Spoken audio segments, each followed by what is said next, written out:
नमस्कार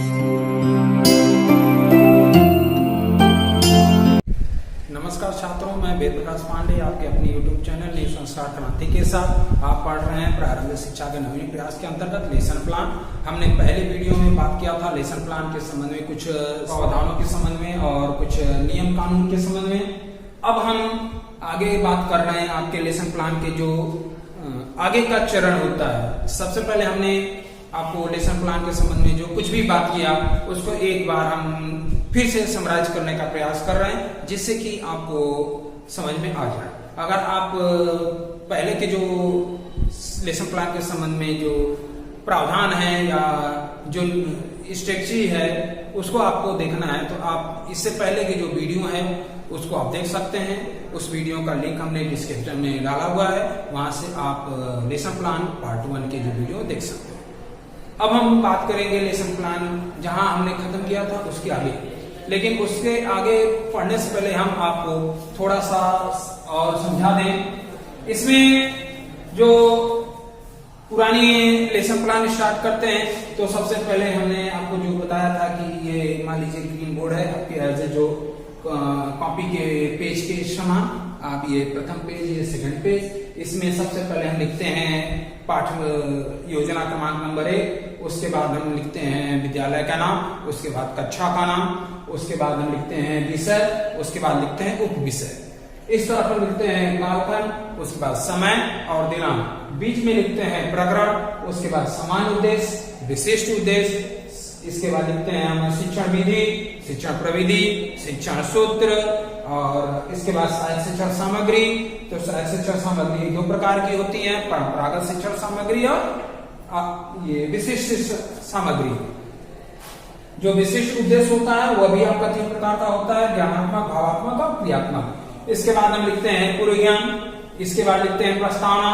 यहाँ तक की बात हुई थी, प्रस्तावना में हम प्रश्न पूछते हैं, प्रस्तावना में क्रमांक होता है, छात्राध्यापक कथन होता है और श्यामपट्ट कार्य होता है और छात्र कथन होता है।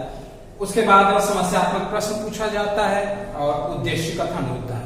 यहाँ तक की बात हमने कल किया था अपने पिछली वीडियो में। अब हम आगे की बात करेंगे प्रस्तुतिकरण। तो उद्देश्य कथन के बाद हम लिखते हैं प्रस्तुतिकरण। प्रस्तुतिकरण वास्तव में किसी पाठ्य योजना का सबसे महत्वपूर्ण चरण होता है। इसमें हम इस तरह से एक कॉलम बनाते हैं और इसमें सबसे पहले जो आप चाहें तो क्रमांक लिख सकते हैं, अगर चाहें तो न भी लिखें। इसके बाद हम लिखते हैं छात्रा, अध्यापक या छात्राध्यापिका कथन। उसके बाद लिखते हैं श्यामपट्ट कार्य, श्यामपट्ट कार्य, और अंत में लिखते हैं छात्र कार्य, छात्र कार्य। अब जैसा कि हम बात कर रहे हैं कि अगर आपका हिंदी सब्जेक्ट है तो उसमें आप लिखते हैं विषय में हिंदी, उप विषय में गद्य हो या पद्य हो या व्याकरण हो उसको लिखते हैं। तो अगर हिंदी सब्जेक्ट है तो सबसे पहले हम यहाँ पे लिखते हैं वाचन। तो सस्वर वाचन होता है, टीचर जो कुछ भी बोलता है और उसका जो छात्र है अनुकरण करता है, तो उसको हम यहाँ पे लिखेंगे। इसके बाद काठिन्य निवारण आता है, तो काठिन्य निवारण छात्राध्यापक कथन में भी लिखा जाता है और श्यामपट्ट कार्य में भी लिखा जाता है और छात्र कार्य में भी लिखा जाता है।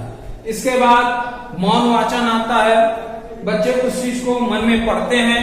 यहाँ उस दौरान श्यामपट्ट कार्य में आप कुछ भी नहीं लिखते हैं, छात्र कार्य में मौन वाचन हो रहा है।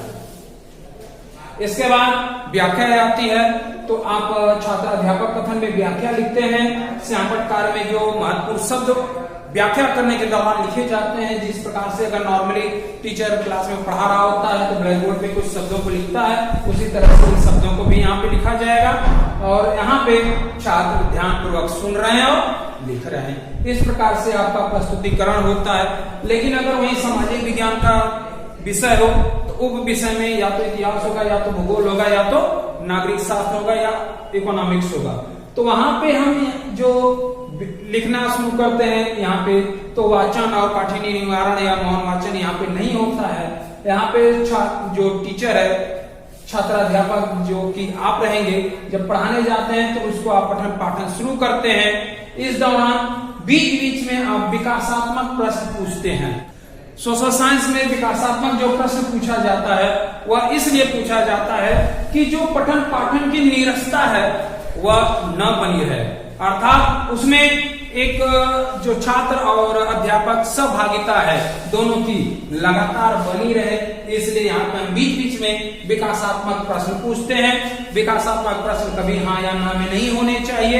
विकासात्मक प्रश्न आपके प्रकरण से ही संबंधित होने चाहिए, वह बाहर के क्वेश्चन आप उनसे नहीं पूछेंगे। इस तरह से प्रस्तुतिकरण के बाद अगला जो हम लिखते हैं वो होता है पुनरावृत्ति के प्रश्न। पुनरावृत्ति के प्रश्न, पुनरावृत्ति के प्रश्न के अंतर्गत हम प्रश्न पूछकर जो कुछ भी हमने प्रस्तुतिकरण में पढ़ाया है छात्रों को, उस संबंध में हम एक प्रश्न करते हैं, जिससे कि रिवीजन भी हो जाए, बच्चों में ज्ञान का जो इजाफा भी हो। इसके बाद हम लिखते हैं कक्षा कार्य। उस दौरान हमने जो कुछ भी पढ़ाया है उससे संबंधित, उस प्रकरण से संबंधित कुछ प्रश्न पूछते हैं। बच्चे उसको तुरंत करके क्लास में ही दिखाते हैं। अब आप समझ लीजिए, जो भी आप शुरू कर रहे हैं पाठ्य योजना क्रमांक नंबर 1 से लेके यहाँ तक के कार्य आपको 30 से 35 मिनट के अंदर ही करने हैं।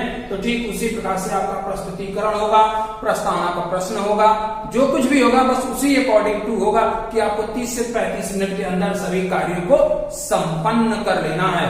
और अंत में होता है गृह कार्य। इसमें आप बच्चों को जो भी आपने कुछ पढ़ाया है वह आप बच्चों को देंगे एज ए होमवर्क। बच्चे उसको करेंगे और नेक्स्ट डे आप उसको चेक करेंगे।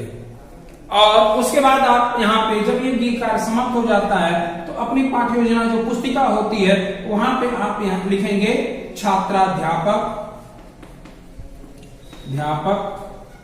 हस्ताक्षर। इसके बाद बीच में लिखते हैं विषय अध्यापक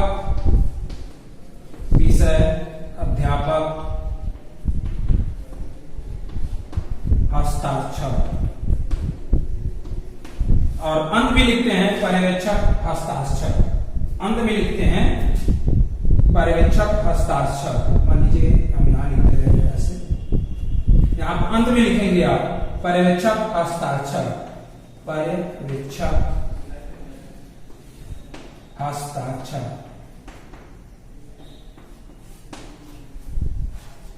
पहले लिखते हैं छात्राध्यापक हस्ताक्षर, फिर विषय अध्यापक हस्ताक्षर और फिर लास्ट में लिखते हैं पर्यवेक्षक हस्ताक्षर। इस प्रकार से आपकी जो पाठ्य योजना है वह कंप्लीट हो जाती है। आज के लिए इतना ही।